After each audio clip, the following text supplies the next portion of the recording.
Yo, welcome. Happy to see everybody tonight.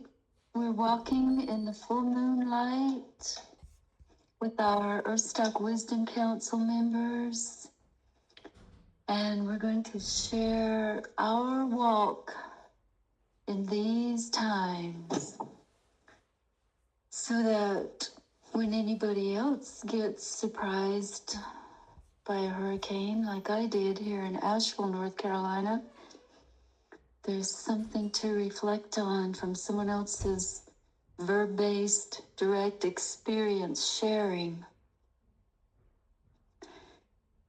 And I must say my first experience of this catastrophic Hurricane Helene was in the dream work for the collective that we did a couple weeks before the hurricane came.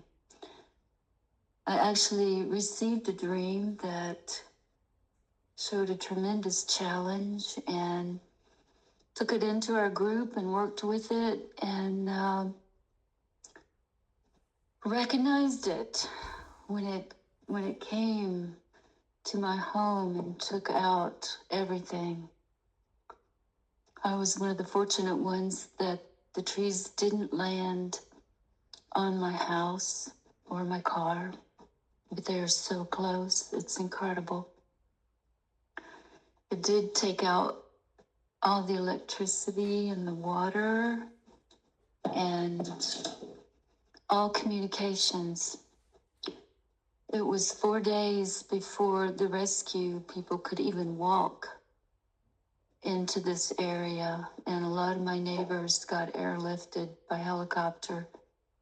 In that time, there were only about half a dozen of us who stuck it out of 30 houses in the cove.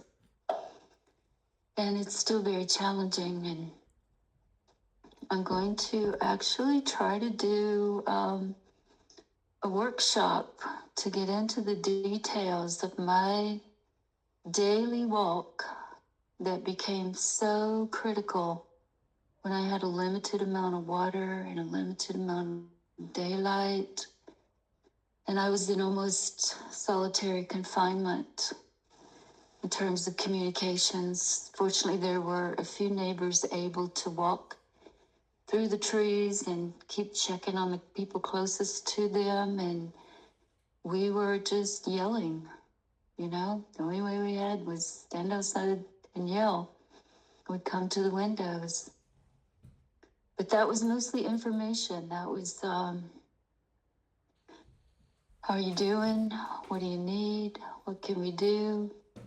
And it didn't go much beyond that. And of course, the first thing we all did was grieve. Nobody's come up here yet and seen the devastation and not just cried together. First thing my little dog did was when we went outside that morning, he just sat down with the uprooted trees and whimpered, and we've sat and cried with a different group of trees almost every day. I think this is day 19. So it's been really hard, and the hardest part was not having my community, not being able to talk to people that I am really close with in a deep, meaningful way. And I still can't do that as much as I'd like because I don't have Wi-Fi yet, and signal's very unpredictable, which is why we're using this format tonight. So I really want to encourage for my walking in these times the importance of being in community with people who know you well and walk in the same ways that you walk, and care deeply about sharing the daily life that is so precious to all of us. And so at this time, I'm going to ask my Selegi brother, Wisdom Council brother, SD Youngwolf, to come in and share a song if he wants to. Open us up in a good indigenous way. I do, while I'm getting I'm giving him a little time to get ready for that. I do want to say that our tradition of calling on the river and the inhabitants of the land that we've done in most of our gatherings actually came home to me as with the trees down, I could see the view of the river now, and the way I could tell time was watching the mist in the morning rise from the river. This is one of the oldest rivers. It flows to the north. It's a very sacred river. Unfortunately, it was the death of many in this hurricane, and I didn't know when I was seeing that mist rise that they were still searching for bodies, and how sacred that mist is and still is. But it rises in the morning and it returns in the evening about this time, or sometimes a little earlier. And now I can look out the window at the beauty, which is really the way of balancing the catastrophic feeling and the shock that we experience in these times. So SD, if you could please open up and share your experience of walking in these times. Well, Rocio to everyone. It's good to see you here and to come together with you here. We're living in interesting times, and that is an old Chinese curse, as I understand it. But all the interesting times that we experience, I see as all the times that we are in are teachers. And we come through it, that we learn about it. And concerning the hurricane, our prayers go out to all affected. Has made me think a lot about that land where you are, Gail, that's the land where I grew up. And have many memories from that time. And I was growing up there. And sometimes I feel like I would really like to be back in that area sometimes. But Taos has been my home here in New Mexico, the Sangre de Cristos, for a long time now. But I'm thinking about everything that's going on in the world. I think I was having a discussion with a friend the other day, and we were talking about how we affect the weather. We affect everything is connected, and the way we live, the way we think, the way we feel, the way we pray. I think it's all a part of that, and it affects it. And so the time we're living in now is a time filled with great violence, unfortunately. So I've been thinking a lot about that.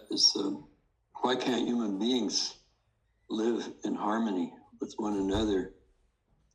And I think if everyone really saw how connected we all are, it would be more possible.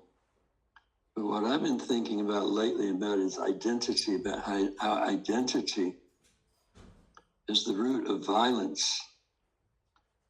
Not that there's anything wrong with our identity per se, but I had a discussion with a Jewish woman. She couldn't comprehend what I was saying. And what I was trying to say was, we have many identities. But each identity we have, whether it be a father, a mother, a brother, a sister, a president, a worker, an artist, none of those identities encompass the whole of what we are. And they're like suits that we put on and we take off. I think anyone believing in reincarnation is kind of freeing like that we don't think that this is the only life, because if I think of myself in a certain way, I am who I am, my people are the best, and anyone that doesn't fit that is not me, and it makes it more likely that there could be conflict between us. So tonight, Gail had said that our theme is replenishing, and it came, I remembered a story back when I was about probably 20 years old, and I went to Florida. I hitchhiked home. I came through the Cherokee Reservation, and I was completely broke. For some reason, I had no money at all, and I was hungry. And I remember finding an apple tree and sitting under that tree and eating apples. But when I was standing on the road with my thumb out on the Cherokee Reservation on Qualla boundary, I turned, looked behind me, here come a couple walking down the road. And I thought, boy, that man looks very familiar. And I realized who he was. He'd been someone I didn't know real well, but we'd spent an evening together in deep conversation in Florida.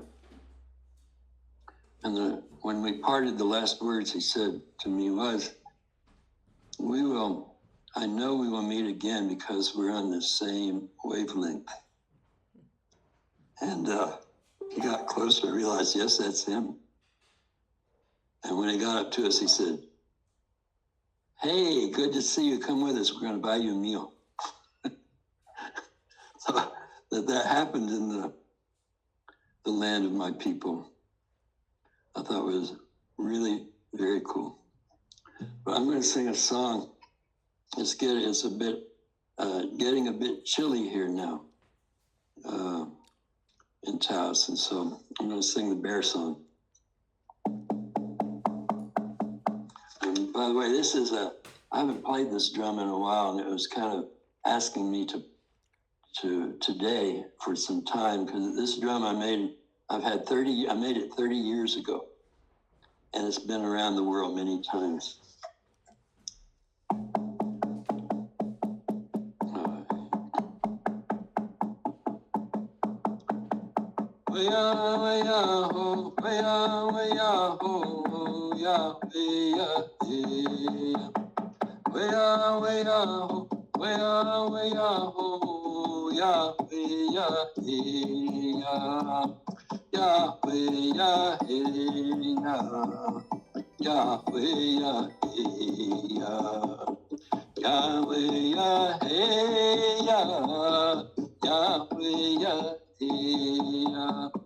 Anito makwa oga binagaje. Anito makwa onija manamishnan. Anito makwa oga binagaje.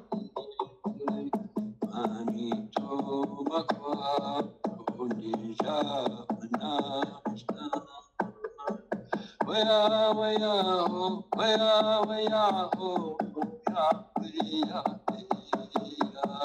Waya waya ho, waya waya ho, ya waya ya. Ya waya ya, ya waya ya. Waya ya, ya waya. Anito makwa oga binagaje. Anito makwa onija manamishnan.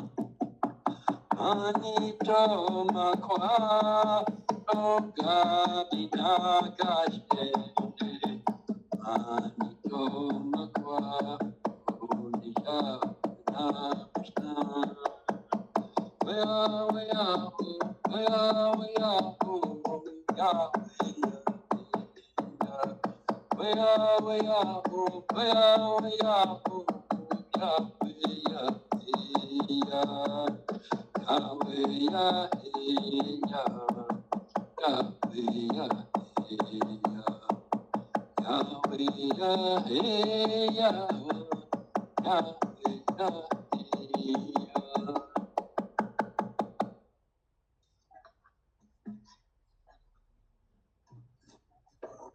So, as I was speaking with Gail, she had asked me about this concept of replenishing. So I remember a story of the little people. And, you know, the little people, most all tribes that I know of have stories of the little people. And they're kind of important with the Cherokee people. And there, as I understand, there are three types of little people. The dogwood, the laurel, and the rock people.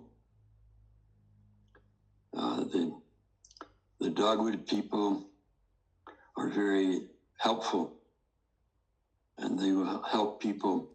And if they are in need, sometimes they will bring gifts to help them. The laurel people are mischievous and will play tricks, and the rock people are kind of mean. And so you be careful of those. But there's a story about a little girl who was sitting by the trail in the forest one day. A family of little people came walking along on the path. And usually people can't see them. They say you have to be very pure of heart to see the little people. But when they came by, she said, "Oh." And they all started. They said, "You mean you can see us? Usually people can't see us." So they conversed some, and the little people invited her to come to their home. And she followed them. And they came to a mountain. And the little man put his hands on the stone and opened up the door that opened up. And they went in, and there was a cave all filled with little people. And they were singing and dancing, making music. And so she danced for a while, and then they had a big pot over a fire, and it had a stew in it. Invited her to eat. She sat there and ate. She noticed that people came and they took from that pot more and more, but it was never empty. It never went down. It always stayed full. And so she got tired and sleepy and lay down and went to sleep. When in the morning, the little man was there by her side and wished her good morning. And she said, "Can I go back to my home now?" And he said, "Once you've met the little people and you've been here, you can't go back." And she became very upset. She said, "Well, my family will miss me. What will they do?" He said, "Well, I can see that you're a special little girl, and I can see your heart, that you are very kind. And because of the kind of person you are, you can go back. But before you go, make 3 wishes. They will be granted." And she said, "Well, my first wish, I saw that pot, that it never emptied of food. That would be something that would be good for my family, because they would never be hungry." And he said, "Granted." And for her second wish, she said, "I want to always see the good in everyone I meet." He said, "Okay, it will be that way. What is your third wish?" She said, "That I wish that no word that ever comes from my mouth will ever hurt anyone. So the little man said, oh, you have chosen very good wishes. You're a wise little girl. And so because of your kindness and your caring for others, you will have a beautiful life. And he took her, they opened the door of the mountain, took her to in a direction. He said, if you cross that stream and keep going, you will come to your home. And they said goodbye, and she crossed the stream, and when she looked back, the stream had vanished. But she became a great medicine woman and healer, and she was very much loved and honored by her people all of her life.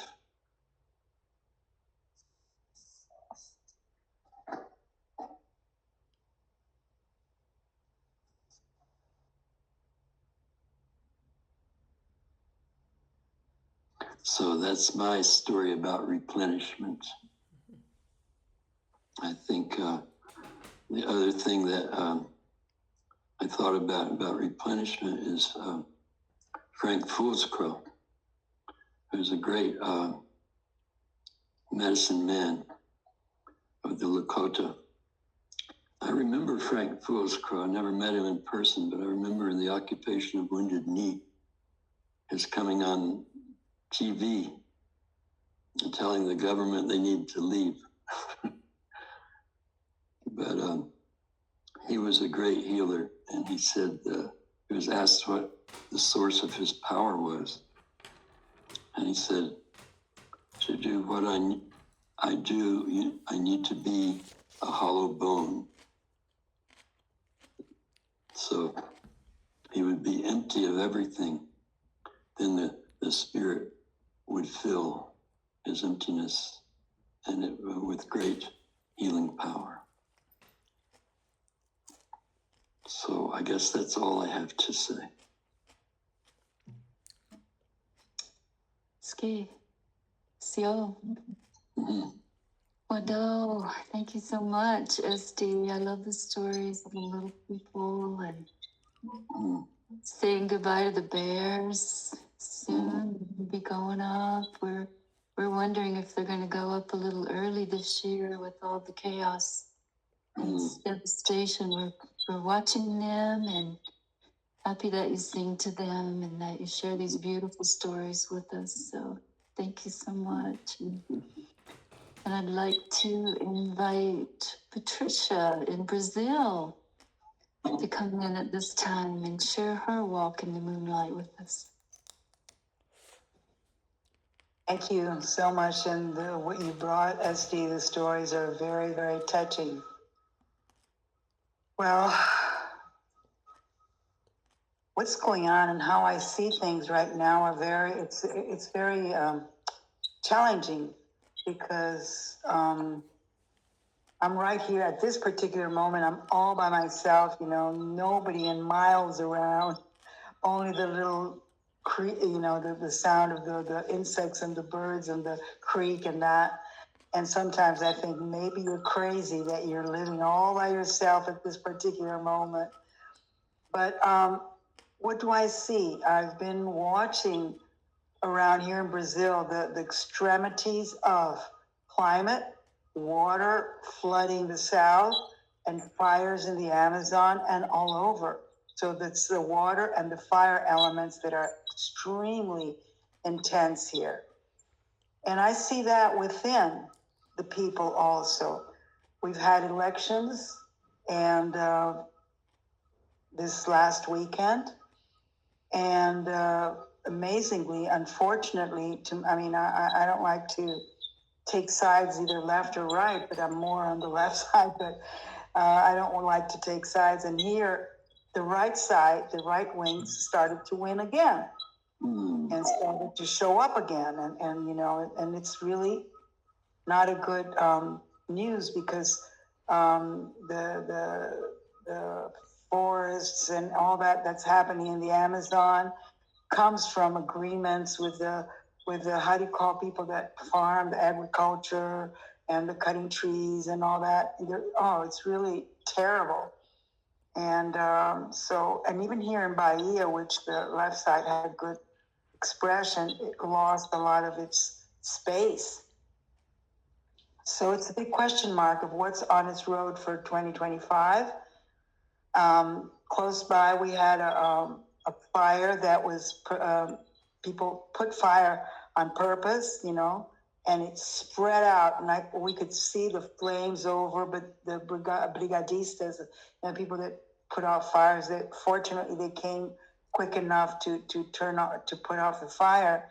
But as I look at it, I see it's what's within is without, and what's without is within. The wars, the horrible things that are happening, with the Palestinians, and today I was recommended a documentary or an interview with Gabor Mate, which has a completely different point of view that was given to us, Gabor Mate, to see how the genocide is happening there, how much, you know, the Israelites are going overboard in a very, so I mean, there's points of views, you know, completely different points of view. I have people defending, saying how horrible Hamas is and how blah, and the Israelites are wonderful people. And then I see others saying the opposite. You know, the genocide that's happening has to do with Second World War and what happened to the Nazis. You know, so maybe that documentary, I haven't watched it, but it was recommended, the Gabor Mate interview, because he talks objectively of what's going on there. But that's just a slight, you know, it's like a touch, because, you know, we have this division in the world. The United States helping the Israelites, now they're planning to go to Iran. Now that, you know, there's so much division amongst people, you know. It seems like, you know, there's something they're trying to keep us all apart, which makes us weaker. When we're apart, we're weak. So I'm questioning as an elder here, you know, and tomorrow I'm going to be with indigenous people of a community that came from far away to this NGO nearby. I'm going to go there to spend the day with them. So I'll have more to say next week or when we meet again. But it's like, to me, this is a time of coming together, and like the story you said, Esty, about, you know, I hope my words don't bring anything bad or any, you know, how can we come together rather than divide ourselves and push one side, you know, only one, you know, how can we do that? I think that's essential. That's why I say the element, the nature, we have fires and we have the floods, water and fire, but within us, we have the fear. Water represents, you know, in the traditional Taoist medicine that I follow, has a lot to do with fear, you know, and the fire, anxiety and anger and hatred, you know, so we have all that within us.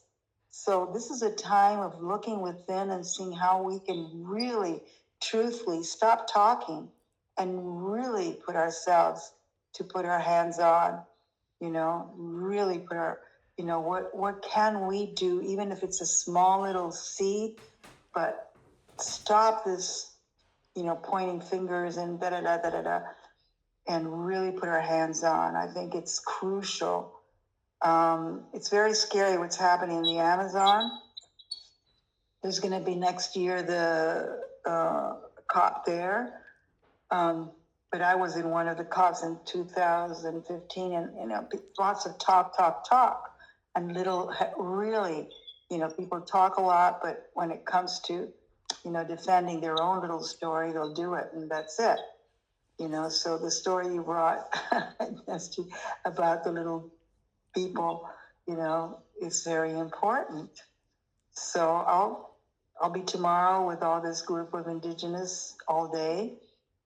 But I'm questioning myself of everything. It's like, where am I? What am I doing? What can I do? This is a very, very, very challenging moment. And I don't want to give up, even with the age I have. Today, we were talking about dementia in one of the groups of Humanity Rising. That was the topic. Dementia. What is dementia? It's you lose your identity. You're empty. It's like sometimes it's like, oh my gosh, I want to be empty of myself. I want to get rid of this blah blah blah blah blah. This personality here, but it doesn't have to do with that, right? I'm just mentioning that it was a good topic to reflect. But oh my gosh, where are we? Replenishing. What can we really do? That's my question for the moment, for myself and for all of us who are here. So we just don't stick around with talking and talking and talking, and come up with ways of bringing awareness, bringing, more, touching truthfully who needs to be touched, who's not even, they're blind. It's like there's a blindness, a complete, veil to put us away from what's happening in the world, So, and I don't have a TV. I don't have any, so I only, when I go back to the village, I will be aware of what's really going on, Right now I only have my cell here. So I think I've said enough about this particular moment of myself and what I'm planning to do. I'm looking for resources here for the NGO. I think it's important to plant trees, to grow the agroforestry, to really put hands on. That's what I'm doing, but I'm kind of alone in this story.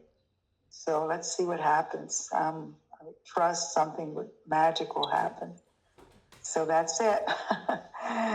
But I'm happy to see you all here, and happy to see Michael also there on his way to wherever. He's always on the road. He's always on the road, which is good. Path of heart. I hope it's the path of heart. Okay, so I'm going to shut up now and pass the baton to whomever. Thank you, Patricia. Yeah, it's beautiful the way we can share and send our energy, our love to the Amazon and to the trees here and the waters everywhere and the fire of our life force brings it all together. One thing I forgot to mention, which is also unique in Sao Paulo, in the big city, they spent days and days without electricity, without, there was something that never happened. And some places around Sao Paulo have no water as well. Literally, the wells that people have been doing, without any care of the land, just, are exhausted. And the way they plant things, like the eucalyptus, which is a tree that if you plant it, it takes a lot of water, and they use it to cut and to make paper off it. So this whole, now it's affecting, people are finally saying, oh, no water, but when it reaches their being is that when they say, oh, we got to do something about it.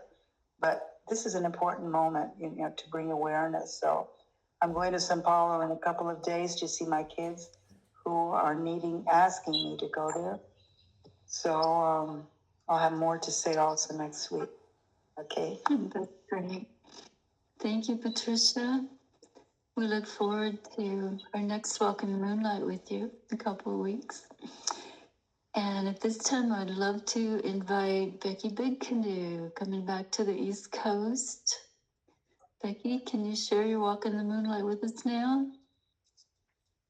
Yeah, hi. Greetings, everybody. So nice to be with you guys this evening.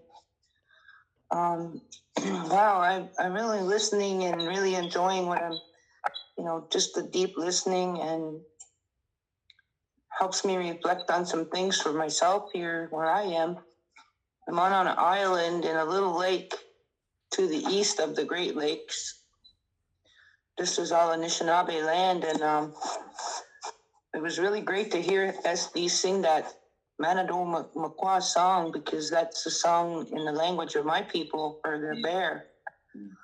We honor that time he goes into the den. And actually, I was at a Wiccan and pagan gathering in the weekend, and one of my friends says to me, "Oh, I have bear fat," because this is the time of year we try to get our source of bear fat for the winter, because we can count on it as a medicine, and we can make different medicines with it, and that's something the bear helps us with replenishing, because the bear is all about the medicines.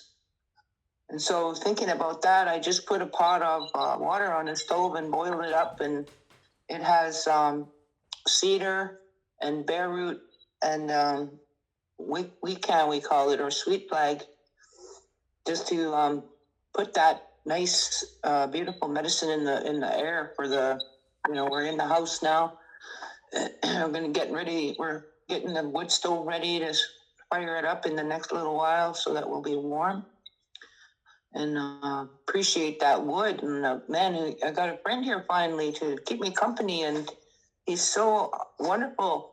He made sure that the wood's piled right where we can reach it at the door, and we talk about hunting and fishing and preserving food and the old ways, because he lived with a family here for like 40 years, and his origins are in the Abruzzo region of the mountains in Italy, and he can remember the people of the village getting together to do things in terms of preserving food and making a harvest and all that. And it just really makes us both think about, where's our children at in their knowledge of all of these ways that we didn't raise them with, because we had the convenience of a grocery store.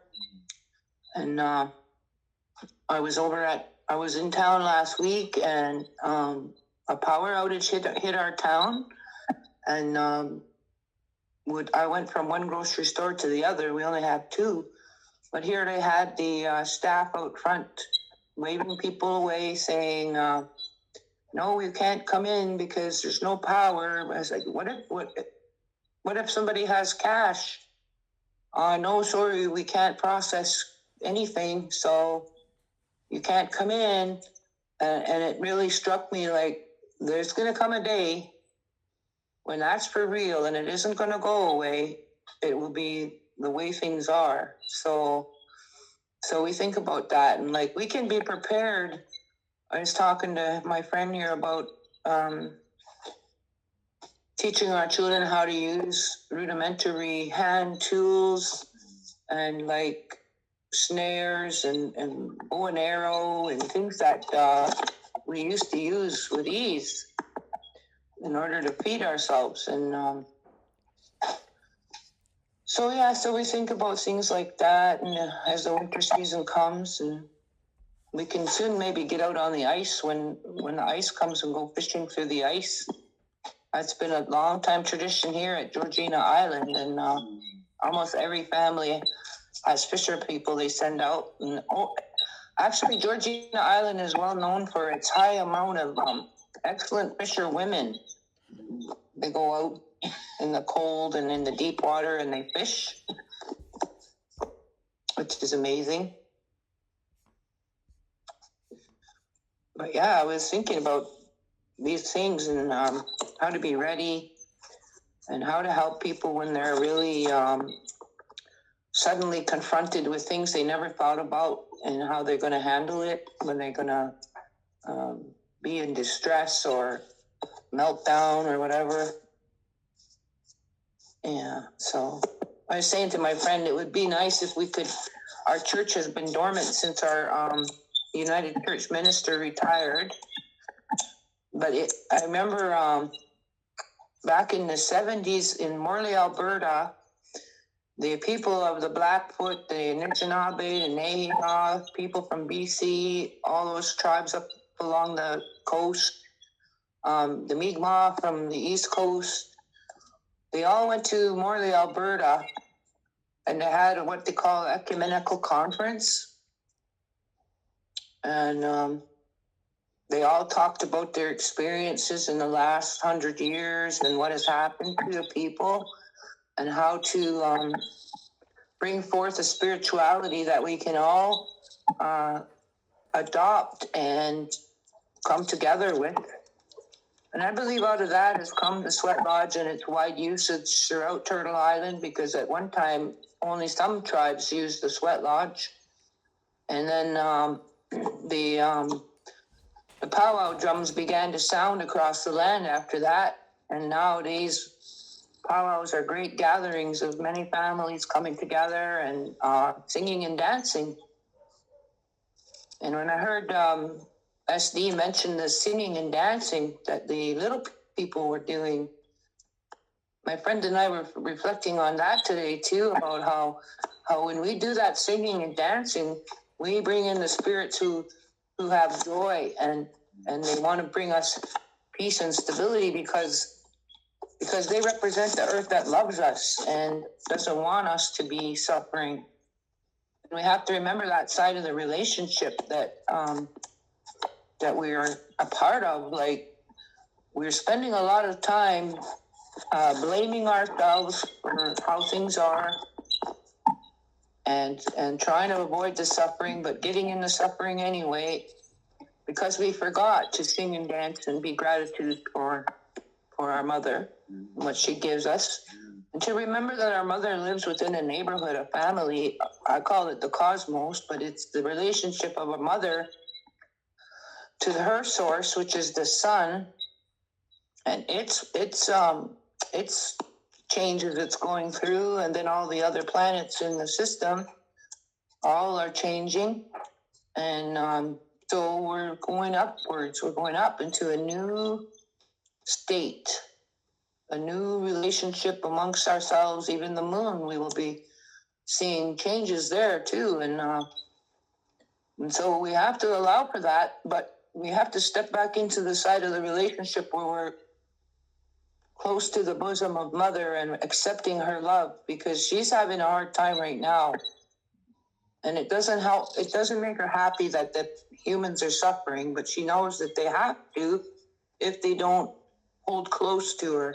So that's kind of how I'm feeling about where we're at in this time, and that we are, part of something so big we can't even comprehend the magnitude of change we're about to all experience. But when I hear that, always when I hear that, how do we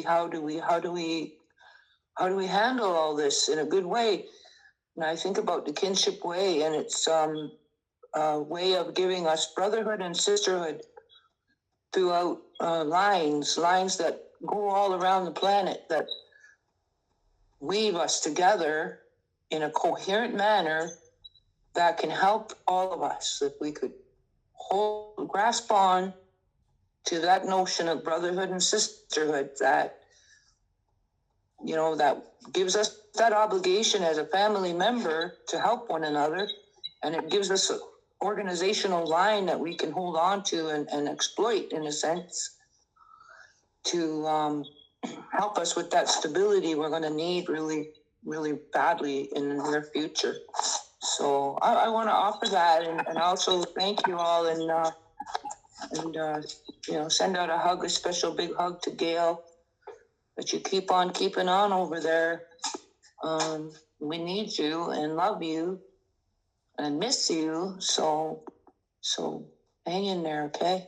And I'm going to say to me, Wedge, and Kinaweya, my relatives, and sending out love vibes to all us lonely people. Amy Wedge, Ramopi. Great. Becky, thank you so much. I need that encouragement and all of the beautiful ways that we're all sharing here tonight. It's so sweet to be a part of this and be able to share in this way and sing and dance together. The music that we're working on right now is the dance of replenishing, and I actually did that journey before the hurricane, and then I think maybe the second day after it hit, when things were very wakan, we say, very holy after tragedies like that. I did the drumming, and then I played the gong, and now Michael's gonna add his touch to the music, and we're gonna do the guidance for the dance, and we'll be singing and dancing together very soon in the topic of replenishing that I didn't know was coming when it all began. So at this time, I'm gonna thank Michael Dimartino for bringing us all together in this Wisdom Council and sharing his gifts through the Earthstock Foundation with us. And we need to ask Becky if she can mute. I don't know if that's Becky's mic open. Becky's your mic open? Okay. Yep. If you can do that, then we will turn things over to Michael at this time to wrap us up tonight. Great. Thank you so much. It's great to be here. And I would say definitely replenishing is a big anthem right now, being like a few, just over a month after the Earthstock Summit. And it's been great because I've really taken time to just kind of unplug from being online and trying to do a lot of things to just kind of reflect on the experience and to process, to take in and allow whatever is naturally harmonious in the field to kind of replenish, or I would say regenerate, which was a big theme of the summit.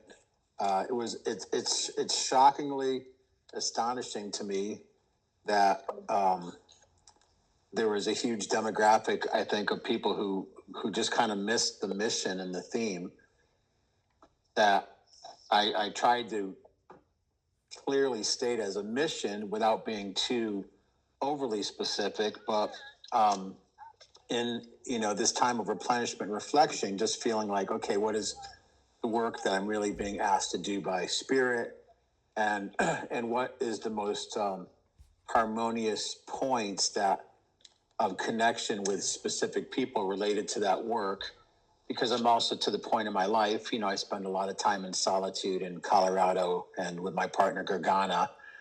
There's not a lot of distractions, and we don't have TV, and we live very simply that allow me the time to just be quiet, to be with the elements, to be in the inner world, being in simplicity and authenticity to kind of replenish. And that's why I really chose to move there 4 years ago, end up staying there. And then after the invitation from Phil, decided to, and I will say it really was to kind of put out Earthstock Summit as a litmus test after being 3.5 years in seclusion, as a litmus test. Okay, like, where is humanity at? Where's the planets at? What's, and regardless of all the stories, whether it's people's stories or groups and media, for me to like put out a call, see who showed up, what wanted to emerge from the field, giving it at least a vision and mission, and seeing how we could accelerate or move towards a greater success of achieving. And I love what Patricia said about hands-on. And even though I'm extremely enjoying this talk, and I feel deeply connected, I've had great talks in the past with Patricia and Esty, and our moments of connection amidst some of the chaos at Earthstock, and also with Gail, having some deep conversations and getting to know Becky BigCanoe more and the work that she's doing. This whole thing of eco-spirituality is kind of the foundation of where I'm operating from, but in a way that's very hands-on. And I will say, not per these calls that we have, I'm really, after 10 months of being on Zoom and calls constantly, I'm really I'm talked out in the sense that I want to say more by saying less and talk to people who understand and have a natural resonance. And I'm not saying this like as any judgment, but I also realize that part of that is that, you know, what SD said about our masks that we wear. I'm an artist, I'm a healer, I'm this, I host a podcast, whatever it is. To me, it became reaffirmingly but horrifyingly apparent that these are the masks that does create a lot of divisiveness between us, because a lot of those masks are different facets or archetypes that we work with. And above all, we should all be like, again, as SD said, an empty bone, humble as children with the openness to grow and to learn and to walk together and learn to play in the same sandbox with others. But I will say, you know, it sounds easy, but here in many cultures, but specifically here in North America, there's so much programming that people have gone through from public schools. There's so much. I mean, even my girlfriend says everywhere we go, she points out, look, right now there's 50 signs telling us how to be better, what to consume, how to be. I mean, there's so much of the matrix and the mind control and the positioning and the divisiveness that, you know, even though it sounds very simple in its nature, to get back to our authentic childlike simplicity and that original wisdom and knowledge, that everything out there is kind of trying to distract us from that. So, you know, in this time of replenishment, I've a lot of things have accelerated from Earthstock about like very specific hands-on projects, which my dedication has always been to the land, giving the indigenous voices and knowledge a place of respect at the table, and trying to roundtable and find solutions. And I will say, not to go, I want to go on to other stuff, but one of my biggest frustrations at Earthstock is every night I organized and had scheduled a roundtable discussion, which was kind of like, I guess, my own selfish self-interest, but we never actually got to the point of everyone sitting down at a roundtable and talking through the day, talking through the process, talking through, you know, I will say a lot of my time spent helping people process is kind of an older chapter for me. And even though it's part of what I'm doing, I'm also working with people that want to fast track solutions. Like Patricia said, hands-on solutions as a awake response to what's happening with the planet right now. It's like, I can't sit here, I didn't get to, buy the cute top I wanted, or I didn't get to, do this, and I didn't get to do that. And it's like so much agenda driven stuff. But I find even during the week, I mean, we had 7 rainbows, a full moon rainbow, despite all the miracles. I have to just say some personalities completely missed the miracles and just, they had a completely different experience. So like I said on that first call, I took the responsibility for opening that portal as an actual litmus test of connection to see where the human condition was. But it only brings me back to my realization of the closer I am to the land, the closer I am to my childlike humility, like SD said, being the hollow bone, to deep listening to spirit, to moving with resonance. It's not always a kumbaya moment. It's not always like, everybody in a room will always agree, which is part of the diversity and part of the beauty. But for me, a lot of clarity came about, projects and things I want to do that I'm hoping will help give my 2 daughters a more harmonious world to live in, and an actual healthy planet to live on. I mean, it's extremely, I can do spiritual bypass and I can keep using the word peace and love and harmony, and we can all, but I'm seeing what's happening on the planet, and it's sad, it's heartbreaking, it's horrifying. And I tend to see a lot of spiritual bypass where people, they want to just remain distracted and not see that. And there's a difference between seeing something, acknowledging it, and creating a solution, as opposed to letting it bring you down. So I just wanted to share that, because that has been a big part of just the 6 weeks of being totally offline and replenishing, not doing a lot of extraneous follow-up work from Earthstock, just kind of letting the sand or the dust settle and really just being in my own process, which again was like, not tooting my horn, but 10 months on the phone, a lot of resources, trying to raise funds, trying to do the best to accommodate the opportunity. So for me, beyond Earthstock, really the whole word of regeneration and replenishment is so relevant. And again, it just keeps coming back to some of the things that SD said, and of course what Becky said, so resonant. It's just like, history working in a circle. We have to become self-sustainable. Here, especially in North America, many of us have just depended on a broken system.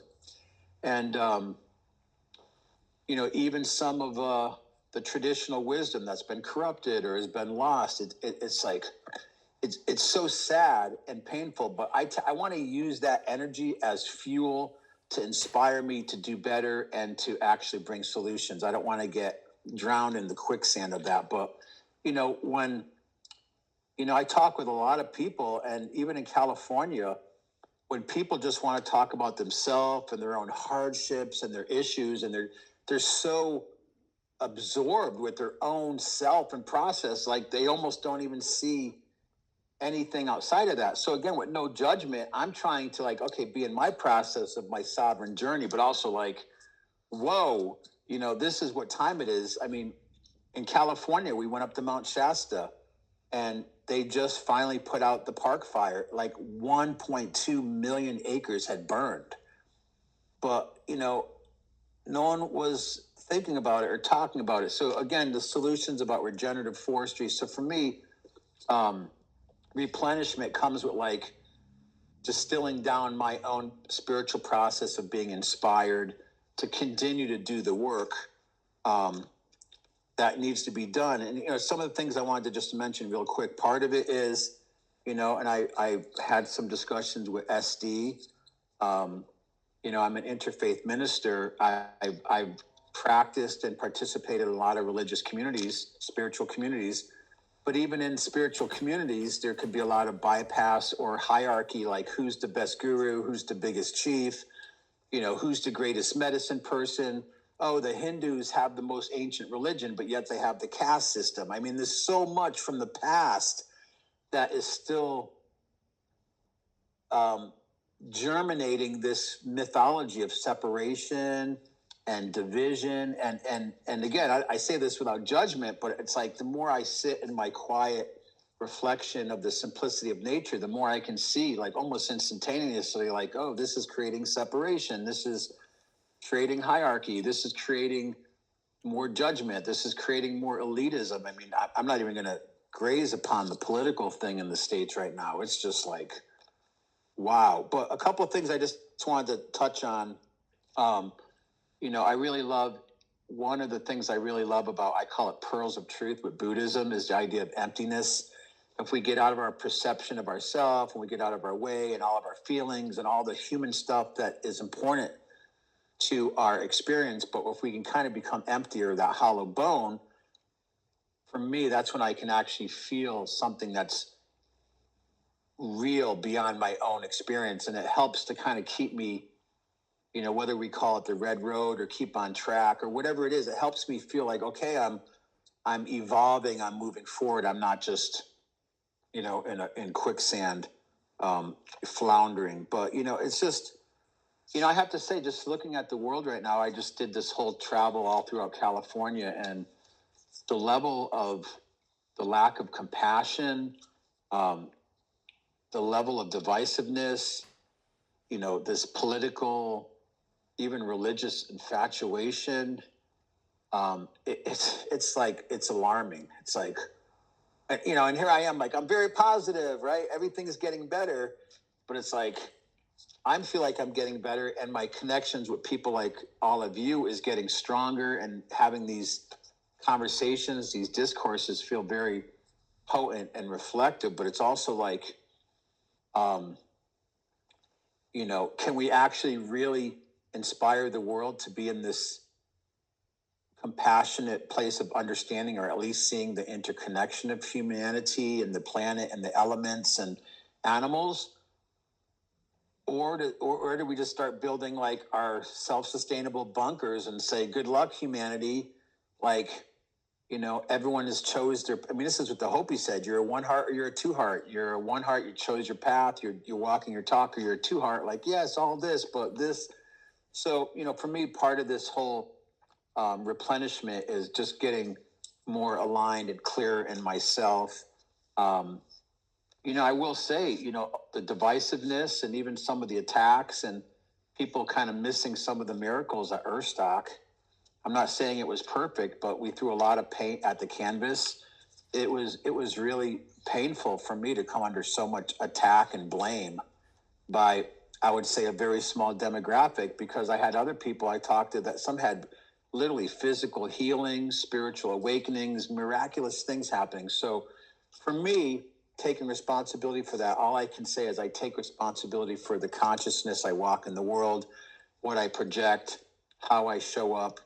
And again, for me, it just keeps coming back to what Pachamama said about hands-on solutions. Like, we have to do better. And if we don't, I mean, it's like, what is the earth on our priority list? Number 20? Like, it ain't going to work for humanity. We aren't going to fare well if our respect for the planet and each other is, you know, not in the top couple priorities. And it's becoming, I mean, it's becoming more obvious. Like, every day in California was over 100 degrees in October. It was like, no, not a drop of rain. So I won't rattle on. So for me, it's just really about accepting that. Again, going back to what SD and Becky and everyone said, I feel like even the hurricane in North Carolina, I don't think it was created by space lasers or, you know, all this other stuff. It's like, or whatever.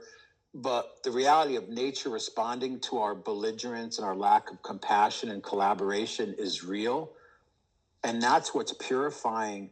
The earth is purifying herself. And it's sad to see people hurt in that, but the level of development and disrespect and lack of acknowledgement, it's like humanity, I mean, we're kind of going through this spanking process and being schooled by Pachamama, by Mother Earth, about we're not in balance. And she's just, you know, whether you say karma or whatever, it's just being, it's like a reciprocity. What we're putting out is coming back. And it's just sad to see so much spiritual bypass and denial and people so absorbed with the self that we can't see the bigger picture. So for me, I've just been, again, spending this time of dropping in deeper and the conversations I've had with a few of you, and just trying to be more successful and committed to sustainable solutions and regeneration, soil, food, water, you know, spirituality, compassion, you know, again, simple things. So, for me, my big passion to go out and try to work with dozens of people and inspire people and bring people together, it's like, it's not the chapter where I'm at right now. Like, you know, parts of Earthstock were really horrifying and painful for me. And it is what it is. And that was kind of part of the intention. Like, where we are, you know, wave the flag. Okay, let's all get together. Where we all at? And it is what it is. So I own that, but it's also moved me forward in my own regenerative and replenishment process. So, yeah.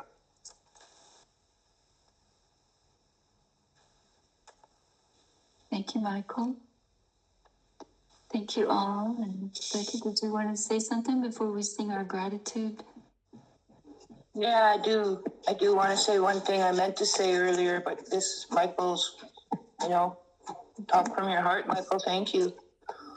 Really brought me back to this. And I have a suggestion in terms of some of you are familiar with the kinship way and what it's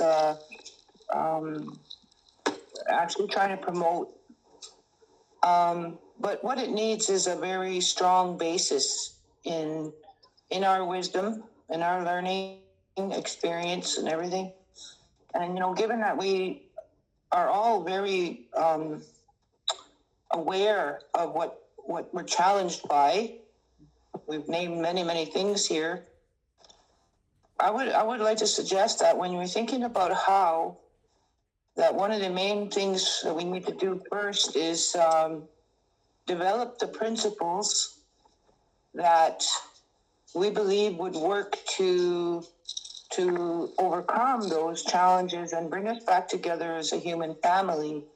One thing that came to my mind when Michael said the red road, I said, well, my mind said the four-colored road,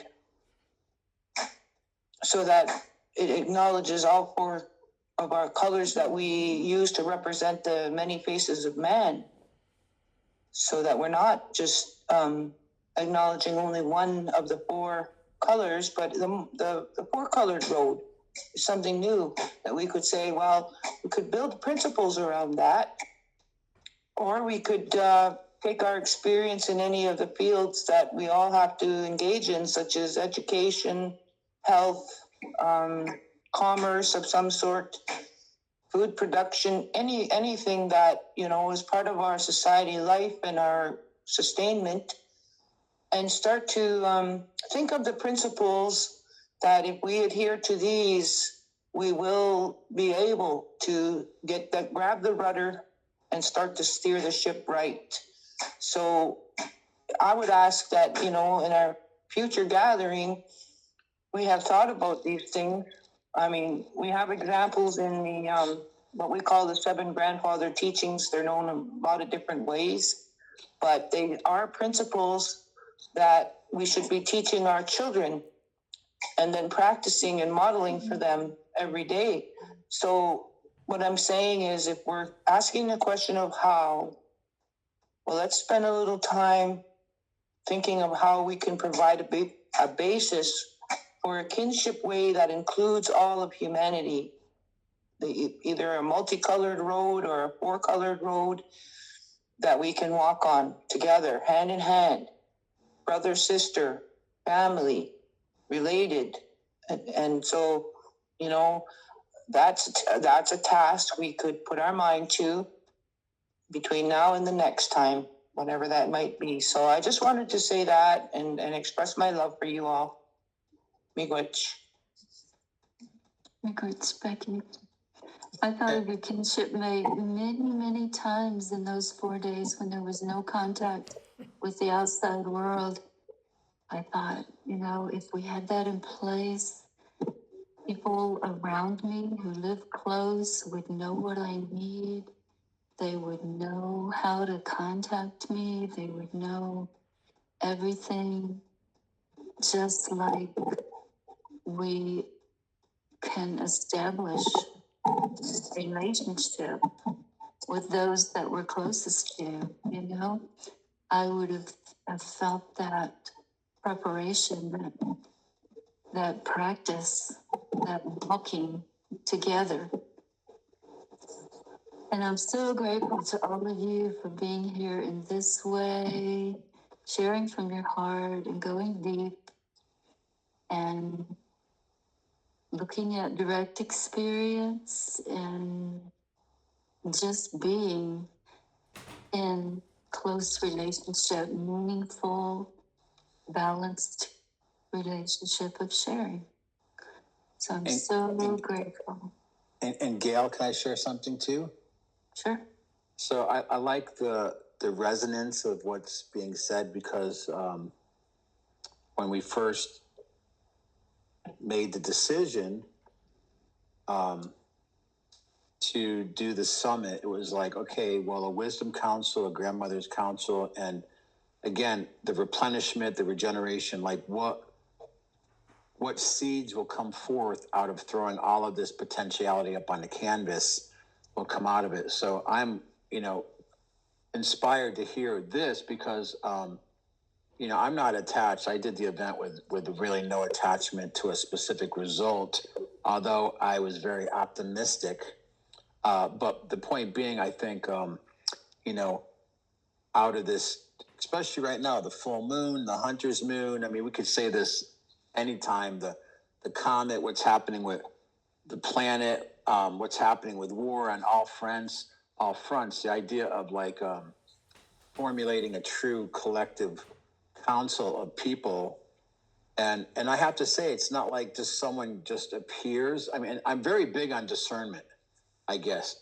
And I gave absolute open invitation for the summit.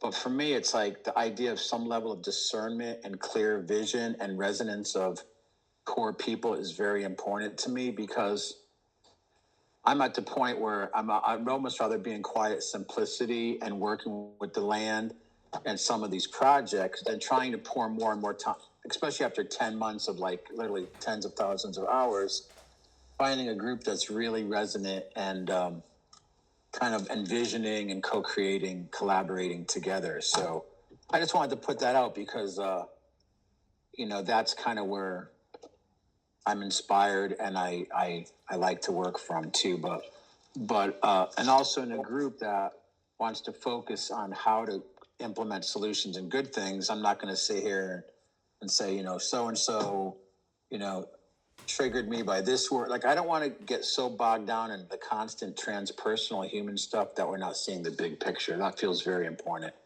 to me. So for whatever that's worth, I just wanted to add that. And I'm excited to follow up with Becky and some of the projects she's doing and work that Patricia's doing. And also Estee's basically my neighbor. So I know I'll be in Taos soon, but, just, and even with you there in North Carolina, talking about, you and I have had before the hurricane and since a couple of really profound discussions about the connectivity and how to continue to germinate that in, a practical, harmonious way. So.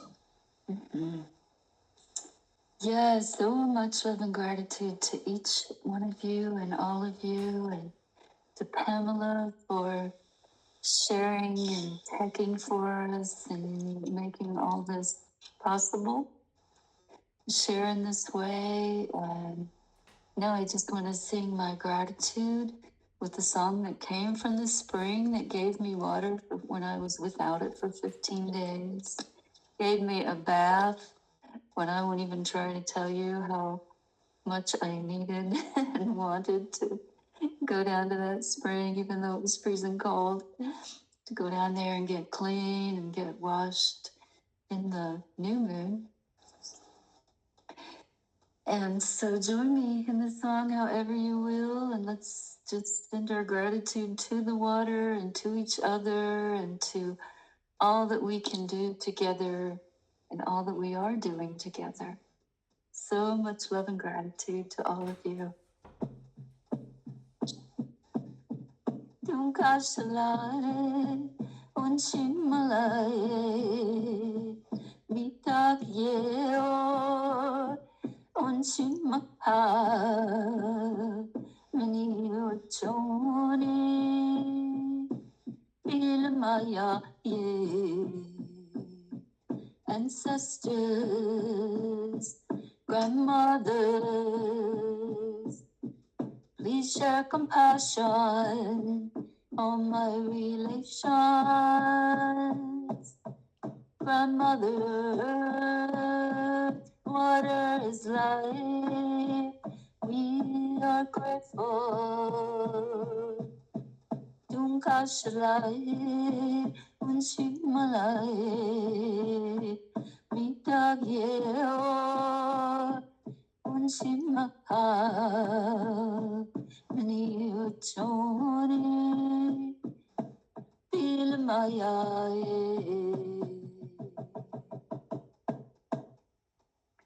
Looking forward to seeing all of you in the dream work 4 days after the full moon in the morning.